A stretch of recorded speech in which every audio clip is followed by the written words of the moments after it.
유형별 연습 문제라고 있는데요. 몇 페이지가 있느냐 하면은 유형별 연습 문제 제2장에 있는 내용입니다.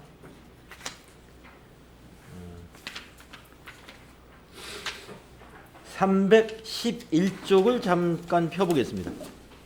311쪽으로 넘어가서 연습 문제를 좀 풀어보고 나서 재고자산으로 넘어간다고 그랬죠. 문제가 근데 꽤 많아요.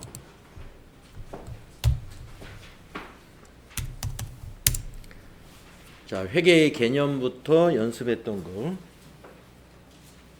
풀어보도록 하겠습니다.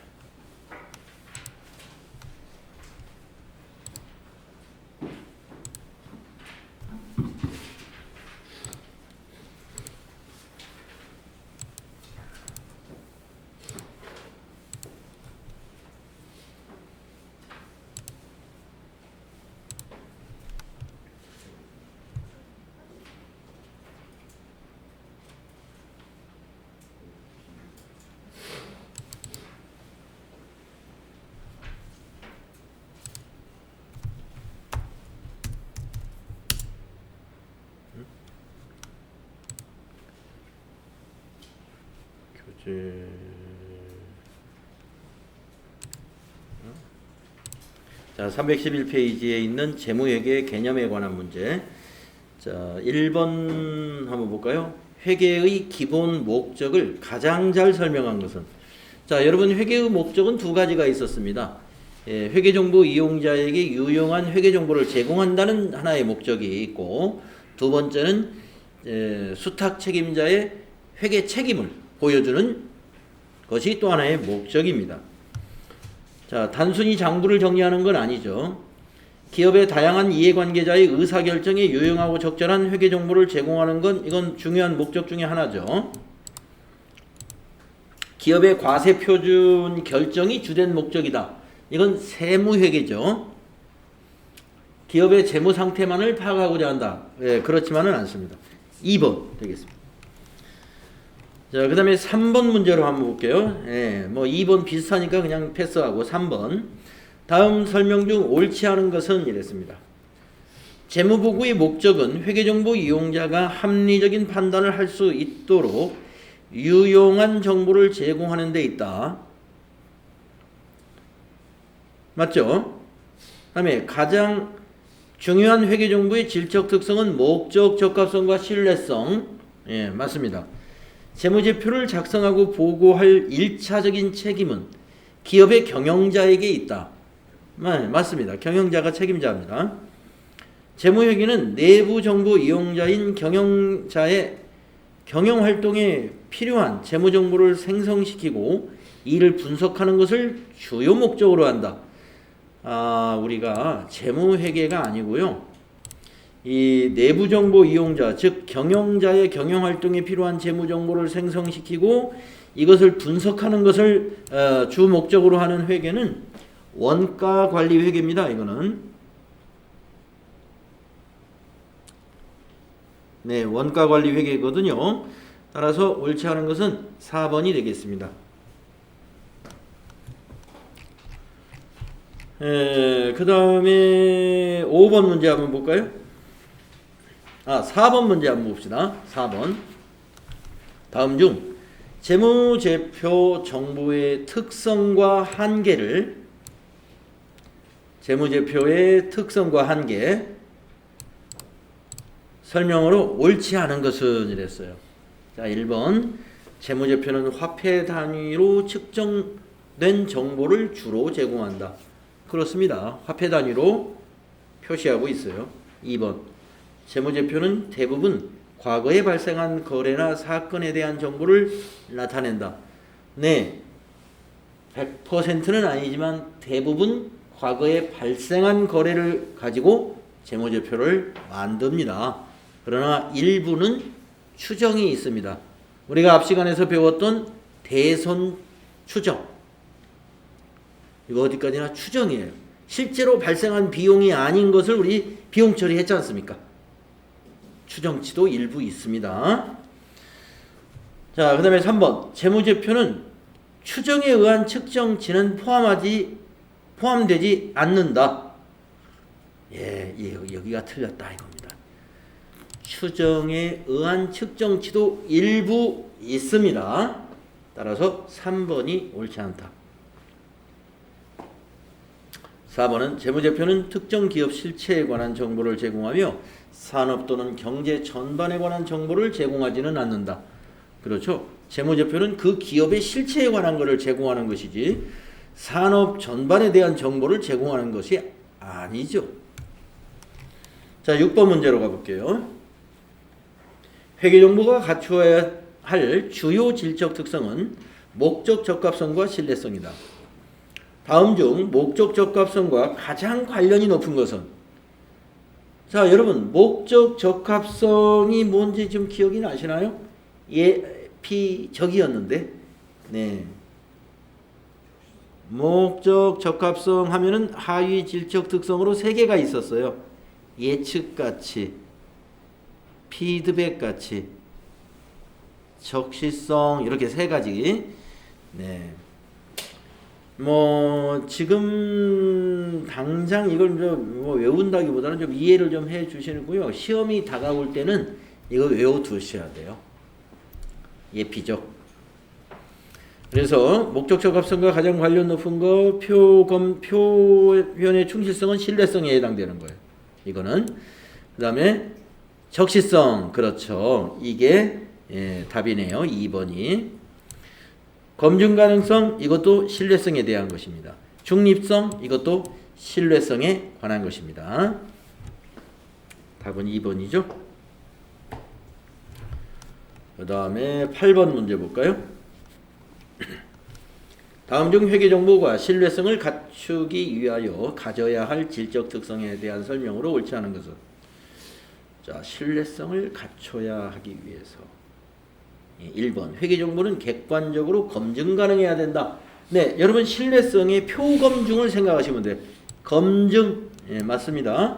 다음 2번. 회계정보는 예측가치. 이건 아니죠. 그렇죠?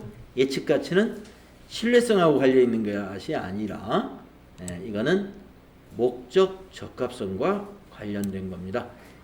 예피적인 목적 적합성. 옳지 않은 것은 2번이 되겠네요. 3번. 회계정보는 중립적이어야 된다. 네, 중립성은 신뢰성과 관련이 있습니다. 그죠? 그 다음에 4번. 회계정보는 경제적 거래와 사건을 충실하게 표현해야 된다. 예, 표현의 충실성. 그래서 1번, 3번, 4번은 신뢰성과 관련된 표검중이고요. 표검중. 네, 2번이 아니겠습니다. 자, 넘어가서 이제 10번으로 가볼까요? 다음은 회계정보의 질적 특성에 대한 설명이다. 이 중 옳은 것만 고른 것은? 자, 가번을 볼까요? 매출 채권에 대해 매출 채권의 대손 충당금을 설정하는 것은 목적 적합성을 고려한 것이다. 그러지 않을까요? 네. 이거 신뢰 있는 것은 아니죠. 이건 예측이기 때문에. 신뢰성하고도 관련이 있을 수 있는데 이거 좀 애매합니다. 네. 일단 한번 골라봅시다.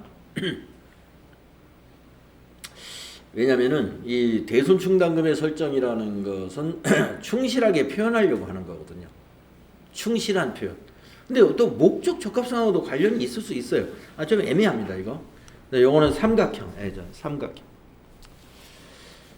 다음에 4번. 재무제표 정보가 정보 이용자의 의사적 결정에 차이를 가져올 수 있다면 정보는 목적 적합한 정보이다. 그렇죠. 의사결정에 차이를 가져온다는 것은 의사결정을 반영한다는 것이죠. 그래서 목적 적합성의 피드백에 해당이 됩니다. 피드백 같이. 그래서 4번은 옳은 설명이에요. 목적 적합성과 맞는 얘기예요. 이거는 의사결정에 차이를 가져온다. 피드백을 의미하는 것이죠. 그 다음에 4번. 회계 정보를 미래 재무 정보 예측에 활용하려면 신뢰성을 더욱 강조해야 한다. 예측 가치는 목적 적합성이 강조되는 것이죠. 목적 적합성과 관련되는 거죠. 예피적, 목적 적합성. 그래서 이건 아니에요. 확실하게 틀렸어요. 답은. 그 다음에 라번. 목적 적합성이 높은 정보는 신뢰성도 향상된다. 아닙니다. 이 목적 적합성과 신뢰성은요,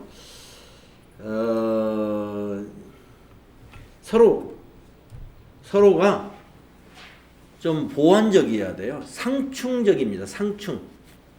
예, 조금 충돌하는 면이 있다. 예, 충돌하는 면이 있다. 그런 거죠. 그래서 예, 서로 충돌하는 면이 있기 때문에 예, 목적 적합성이 높다 해서 신뢰성도 반드시 높은 것은 아닙니다. 아, 이게 왜 이렇게 깜빡거릴까 이게? 케이블 문제라고 케이블 다시.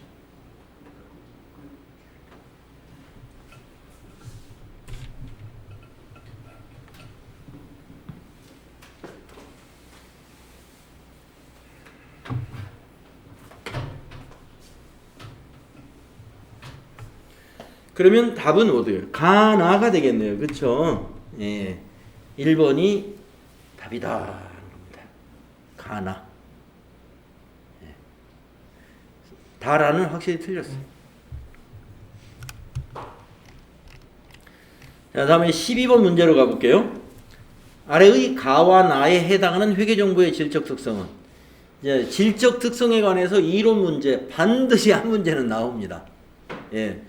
여러분이 이제 나중에 기출문제도 보시면 아는데 FAT 1급에서 모든 급수에서 나오진 않아요. FAT 1급에서 이 질적 특성에 관해서 한 문제는 매번 나오고 있습니다. 가나에 해당하는 회계정보의 질적 특성은 이랬어요. 그럼 가번이 뭔가요? 회계정보 이용자에게 정보가 적시에 제공되는 질적 특성. 적시성이죠. 적시성. 답이 2번이네요. 적시성 하나밖에 없잖아요. 2번에. 그러면 나번은 의도된 결과를 유도할 목적으로 재무제표를 특정 정보를 표시함으로써 정보 이용자의 의사결정이나 판단에 영향을 미치지 않는 질적 특성. 중립적이죠. 중립성.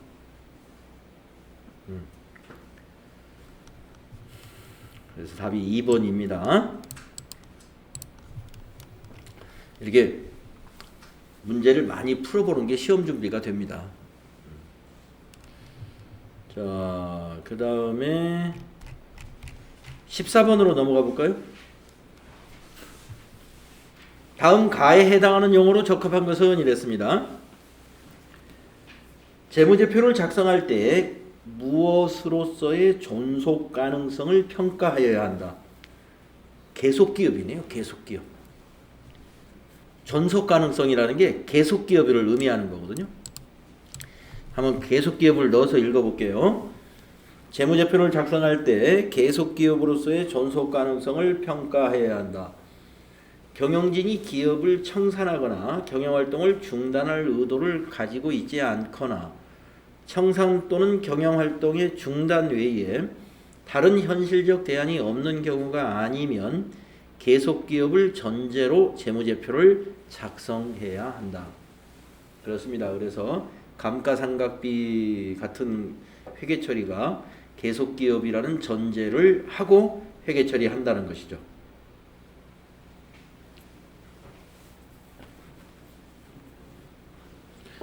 자, 16번 문제 한번 볼게요. 회계 추정의 변경으로 볼 수 없는 것은? 자, 회계 추정이라는 것은요, 지금 우리가 앞에서 해봤던 대손 충당금 이런 것들이 추정입니다. 예. 또 감가상각 우리가 아직 안 배우긴 했는데요. 여러분 감가상각이라고 하는 것은 회사가 건물을 샀는데 이 건물의 내용 연수를 20년으로 보자. 이런 것도 추정입니다. 20년 후에 건물이 못 쓰게 되는 것이 아니에요. 일단 그렇게 추정해 보는 거예요. 예. 아시겠죠? 그러면은 추정이 아닌 것을 한번 찾아볼게요. 대손 추정률, 이거 추정이죠, 확실히. 예. 추정. 감가상각과 관련된 거 다 추정이에요, 이거. 예. 실제로 그런 비용이 발생한 게 아닙니다. 그냥 추정해서 그렇게 하는 거예요. 재고자산의 평가. 재고자산을 평가하는 것은 추정이 아닙니다. 재고자산의 평가라는 건 뭐냐면요, 창고에 있는 상품이나 제품이 얼마치인가를 계산하는 게 평가예요. 추정하는 게 아니죠. 이거는 우리가 재고자산 평가하는 거 다음 시간에 재고자산 배울 때 하는데요. 어떤 것이 있냐면 평가 방법, 이 평가 방법이라고 그랬잖아요. 뭐 선입선출법이라든가 후입선출법이라든가 이런 얘기 혹시 들어보셨는지 몰라요. 네. 또는 뭐 총평균법이라든가 직장인들은 이런 거 들어보실 수 있습니다. 이것을 우리가 재고자산의 평가 방법이라고 그래요. 이 평가 방법을, 이거는 추정이 아니라 이 방법으로 계산했느냐 이 방법으로 계산했느냐에 따라서 재고자산의 금액이 달라집니다. 그건 추정한 건 아니에요. 방법의 어떤 정책입니다. 이거는 정책, 회계 정책이라고 그래요. 이거는. 그 다음에 네 번째, 재고자산의 진부화에 대한 판단. 재고자산의 진부화에 대한 판단은 추정에 해당되는 거예요. 네. 재고자산이 진부화해서 가치가 하락했다. 가치가 하락했다. 이런 진부화의 판단은 추정에 해당이 됩니다. 그래서 여기 답은 3번이에요.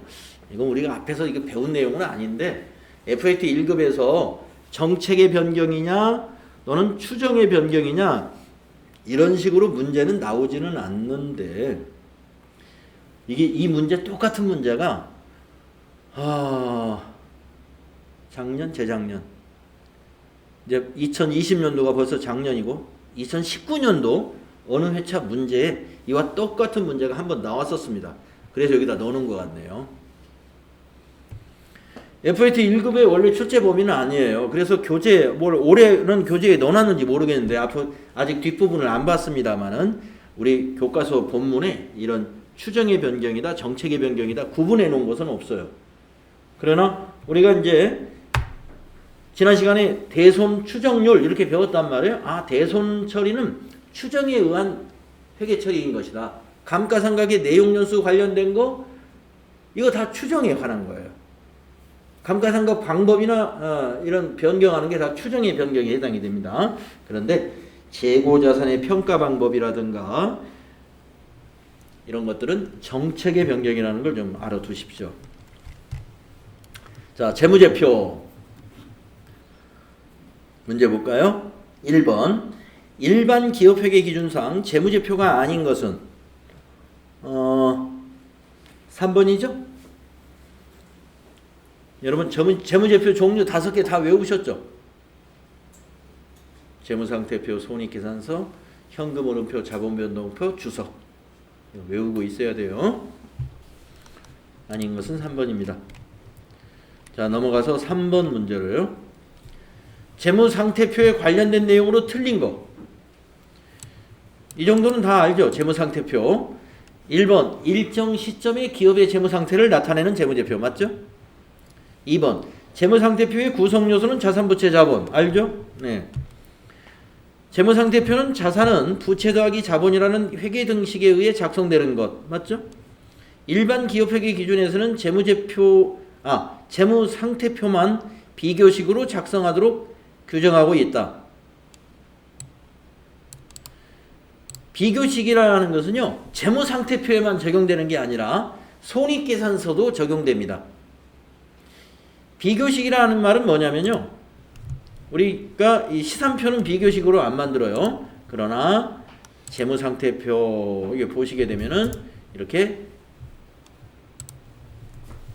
당기 전기를 이렇게 비교했다 이 말이에요. 그 다음에 손익계산서도 볼까요? 손익계산서 12월 보시게 되면 당기 전기 이렇게 비교해놨죠. 손익계산서도 비교식으로 만들고 있습니다. 그래서 4번이 틀린 거죠. 다음에 5번 재무상태표 작성 기준에 대한 설명으로 옳은 것. 알고 있죠? 재무상태표 작성 기준, 뭐 유동성 배열의 원칙 이런 거 알잖아요. 자, 1번 자산과 부채의 상계 표시는 원칙적으로 틀렸네. 허용하는 게 아닙니다. 예. 총액 표시 원칙이죠. 우리 총액 표시 원칙. 자산과 부채 모두 표시해야 돼요.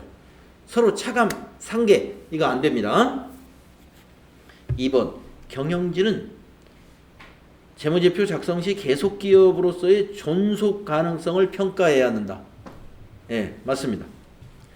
자본거래에서 발생한 자본잉여금과 손익거래에서 발생한 이익잉여금은 통합하여 표시할 수 있다? 안 됩니다. 구분 표시해야 됩니다. 구분 표시.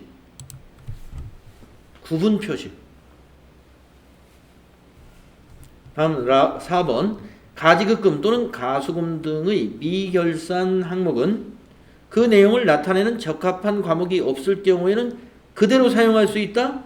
안 됩니다. 우리 앞에 시간에서 그 당좌 자산 마지막에 나왔던 가지급금 임시계정이라고 그랬잖아요. 꼭 정리해야 됩니다. 임시계정을 그대로 결산서에 표시해서는 안 돼요. 재무제표에 나타나지 않도록 해야 됩니다. 예, 꼭 출장 정산해가지고 재무제표 만들어야 돼요. 그래서 옳은 것은 2번만 옳은 것이고 틀렸네요. 7번 넘어가 볼게요. 다음에 해당하는 재무제표는 발생주의, 당기 순손익 산출의 근거 자료, 일정 기간 동안의 경영 성과. 뭘까요, 답이? 예? 7번 답이 뭐죠? 예, 손익계산서다. 네, 9번 문제로 가보겠습니다. 손익계산서에 대한 설명으로 옳지 않은 것은 1번 손익계산서는 경영성과에 대한 유용한 정보 제공하죠? 맞습니다. 2번 매출액은 총 매출액에서 매출 할인, 매출 환입, 매출 애누리를 차감한 금액으로 한다. 네, 아직 이거 배운 건 아닌데, 네, 우리 손익계산서 구조에서 매출액이라는 건 배웠어요. 이거 순매출액을 의미합니다. 그래서 이 매출액은 순매출액을 항상 의미하기 때문에 총 매출액에서 할인해 준 거, 환입, 반품 들어온 거, 애누리 해준 거 이건 빼야죠. 맞습니다. 맞아요. 다음에 3번 매출 원가는 매출액에 대응하는 원가로서 매출 원가의 산출 과정을 재무상태표에 틀렸네요. 매출 원가의 산출 과정은 손익계산서에 표시하거나 주석으로 기재하죠. 예, 재무상태표에 매출 원가가 나타나지 않습니다. 매출 원가는 비용이잖아요. 재무상태표에는 자산부채 자본을 표시하는 거니까 3번이 옳지 않은 거예요. 4번 포괄손익은 일정 기간 동안 주주와의 자본거래를 제외한 모든 거래나 사건에서 인식한 자본의 변동을 말한다. 네, 그래서 평가 관련된 것들이 포괄손익 누계액에 들어있었죠. 자본거래는 제외하죠. 자본거래는 뭐였어요? 주주와의 거래. 자본금, 자본잉여금, 자본조정. 이게 자본거래란 말이에요. 그래서 옳지 않은 것은 3번. 자, 이제 당좌자산 문제로 넘어가 볼게요. 1번. 당좌자산이 아닌 것은 쭉 보니까 몇 번이에요? 상품이죠. 상품은 다음에 배울 재고자산입니다. 자, 2번 문제도 볼까요? 유동자산의 분류 기준으로 옳지 않은 것은 유동자산, 1년 안에 현금화가 되는 자산을 유동자산이라 하죠. 자, 1번 보기간 종료일로부터 1년 초과의 사용 제한이 있는 현금의 형수자산. 틀렸네요. 예. 1년 초과의 사용 제한이 있는 것은 유동자산 아니죠. 예. 틀렸어요, 이거. 1번이. 자, 단기 매매 목적으로 보유하는 자산, 유동자산이고요. 보고기간 종료일로부터 1년 이내에 현금화 또는 실현될 것으로 보는 예상되는 자산 맞고요. 기업의 정상적인 영업주기 내에 실현될 것으로 예상되거나 판매 목적 또는 소비 목적으로 보유하고 있는 자산. 네. 이것도 유동자산입니다. 재고자산을 말하는 건데 유동자산이에요. 자, 1번이 틀린 거예요. 자, 4번으로 가보겠습니다. 다음 중 현금성 자산에 대한 설명으로 옳지 않은 것은, 우리 현금성 자산 다 알고 있죠. 1. 큰 거래 비용 없이 현금으로 전환이 용이. 맞습니다. 이자율 변동에 따른 가치 변동의 위험이 중요하지 않다. 맞습니다. 취득 당시 만기가 3개월 이내에 도래하여야 한다. 맞습니다. 결산일 현재 만기가 3개월 이내에 도래하여야 한다. 이게 틀렸죠. 취득 당시입니다. 결산일 현재가 아니고. 그래서 4번이 옳지 않다. 6번 문제 한번 봅시다. 다음은 현금이 현금성 자산에 관한 설명이다. 가나에 들어갈 내용으로 옳은 것은 현금의 현금성 자산은 통화 및 타인 발행 수표 등 통화 대용증권과 당좌예금, 보통예금 및 큰 거래 비용 없이 현금으로 전환이 용이하고 이자율 변동에 따른 가치 변동의 위험이 경미한 금융상품으로서 가번에 들어갈 것은 취득 당시. 가번에 들어가는 건 취득 당시. 만기일이 며칠 이내? 3개월 이내. 답은 1번입니다. 7번 문제 T계정이 있으니까 한번 풀고 가볼게요. 다음 현금 과부족 과로에 대한 설명으로 알맞은 것은, 과로의 날짜가 며칠 날이에요? 결산일입니다. 현금 과부족 계정에서 결산일 날 무슨 일이 있었겠느냐 이거예요. 현금 과부족의 원인이 안 밝혀지면 둘 중에 하나입니다. 차비익이나 잡손실. 근데 지금은 보니까 현금 과부족 대변에 8만 원을 기록했죠? 그러면 여기 들어가는 계정 과목은 차변 계정 과목이에요. 자, 그러면 여러분 차비익인가 잡손실인가를 선택을 하셔야 될 텐데, 여기 오는 건 차변에 온다 이 말이죠. 왜냐? 현금 과부족이 대변이니까 이 괄호 속에 들어가는 계정 과목은 차변 계정 과목이에요. 자, 차변에 오는 건 이익이 발생합니까? 손실이 발생합니까? 손실이 발생합니다. 차변에 오는 건.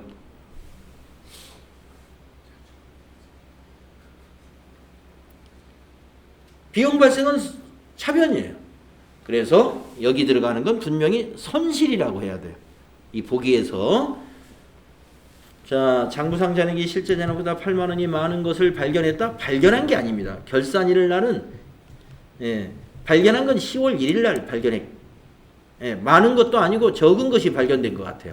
1번은 일단 틀렸어요. 틀렸어요. 결산 시점에 현금 과부족 8만 원의 원인이 밝혀지지 않아 잡손실로 회계 처리했다. 그렇습니다. 2번이 맞습니다. 3번 결산일 당일에 실제 잔액이 장부상 잔액보다 8만 원이 부족하여 잡손실 그런 것이 아닙니다. 요 8만 원 해결한 거예요. 4번 결산 시점까지 현금과 부족 8만 원의 원인이 밝혀지지 않아 자비익으로 해결. 자비익 아닙니다.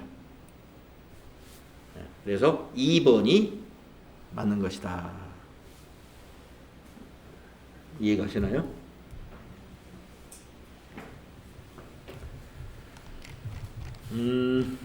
9번으로 가볼게요.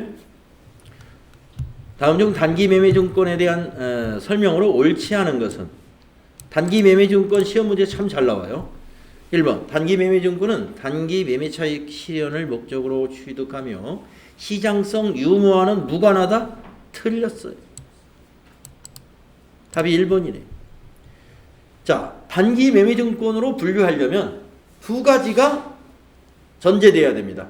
첫째, 단기매매차익을 목적으로 해야 되고 두 번째가 시장성이 있어야 된다 그랬습니다. 예, 시장성 유무하고 관련이 있습니다. 1번이 틀렸다. 2번은 단기매매증권의 취득과 관련된 부대 비용은 단기 비용으로 인식한다. 수수료 비용, 영업의 비용 처리한다는 거 기억나시나요? 수수료 비용 해서 900번대로. 3번 단기매매증권은 기말에 공정가치로 평가한다. 그래서 단기매매증권 평가이익, 평가손실이 발생하죠. 4번 단기매매증권 평가손익은 단기손익으로 인식한다. 그래서 영업의 비용, 영업의 수익이라고 그랬죠. 단기손익으로 인식하는 거 맞습니다.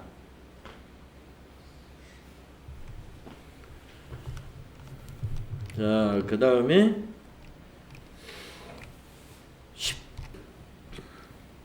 11번 풀어보죠. 11번.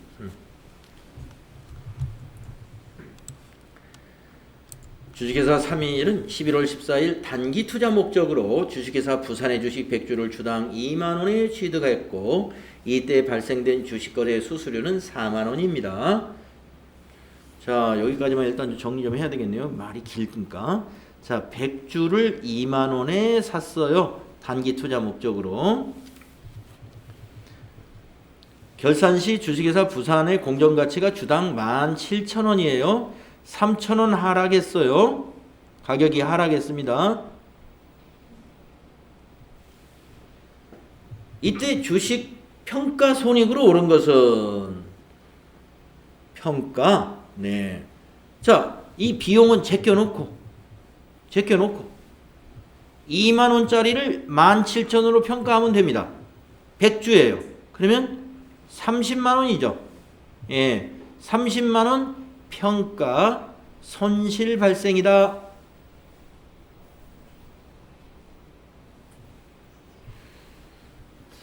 자, 답은 3번이죠. 단기 매매증권 평가 손실 30만원.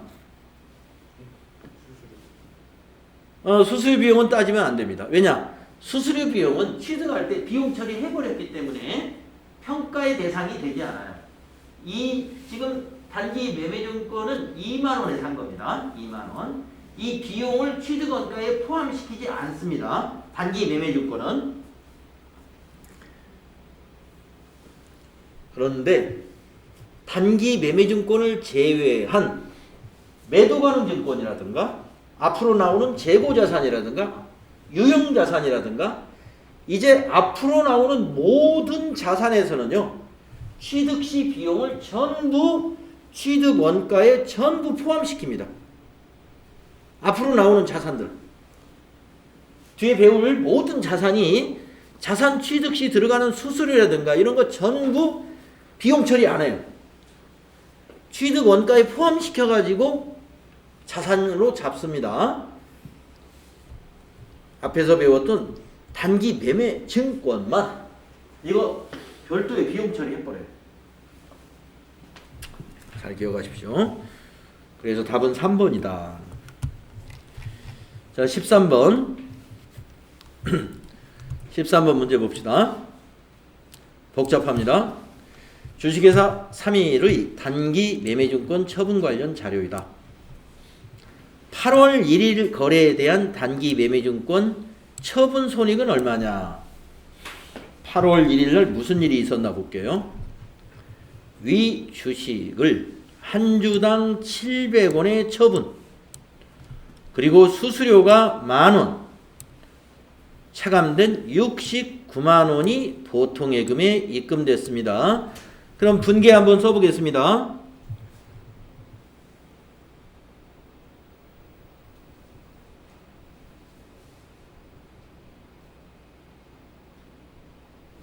예, 숫자가 좀 안 이쁜데 69만 원이에요 이게. 예, 차변의 보통예금 69만 원. 대변의 이게 지금 단기매매증권이니까 대변의 단기매매증권 얼마인가 하면 5월 2일 날 샀네요. 1000주를 500원에 샀네요. 예. 그러면 50만 원이네요. 예, 50만 원. 자, 50만 원짜리를 69만 원에 파는 거예요. 69만 원에. 그러면 차변의 처분이익, 단기매매증권 처분이익입니다. 처분이익이 19만 원이죠. 예. 이런 분계가 8월 1일 날 분계예요. 맞나요? 여러분, 단기매매증권을 처분할 때 수수료는 어떻게 한다고 그랬죠? 처분 이익이 아니라, 죄송합니다. 이거 이익이 아니고, 아이고 죄송합니다. 예, 이익인데 위치가 예, 자, 이거 좀 지우겠습니다. 이거 예, 이거 지우고요. 여기에 처분이익, 단기매매증권 처분이익이 대변에 가야죠. 예, 헷갈렸어요. 여기가 19만 원. 원래는 50만 원짜리를 70만 원에 팔았기 때문에 한 주당 700원씩이니까 70만 원에 팔았기 때문에 처분이익이 20만 원입니다. 원래는. 그런데 이 수수료는 어떻게 해요? 처분이익에서는 차감시키고 처분 손실이 났으면 가산한다 그랬죠. 그러니까 이 분계가 되는 거예요. 자, 그래서 이 문제의 질문은 뭐였느냐? 처분 손익이 얼마냐? 이거죠. 처분이익 19만 원.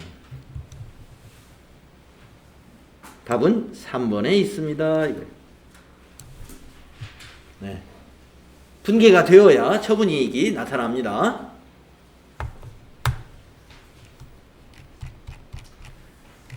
문제가 뭐 많이 남았죠, 앞으로도. 예. 그래서 지금 우리가 푸른 문제가 13번까지 풀었기 때문에 예. 오늘은 13번까지만 풀겠습니다. 예. 그리고 다음 시간에 나머지 당좌자산 문제 천천히 계산하는 거 좀 차분하게 좀 해봐야 돼요. 다음 시간에 이어서 풀도록 거기 접어두십시오. 여러분이 며칠 지나면 잊어버리니까요. 저도 잊어버리니까 320페이지를 딱 접어두셔가지고 다음 시간에 저한테 좀 알려주십시오.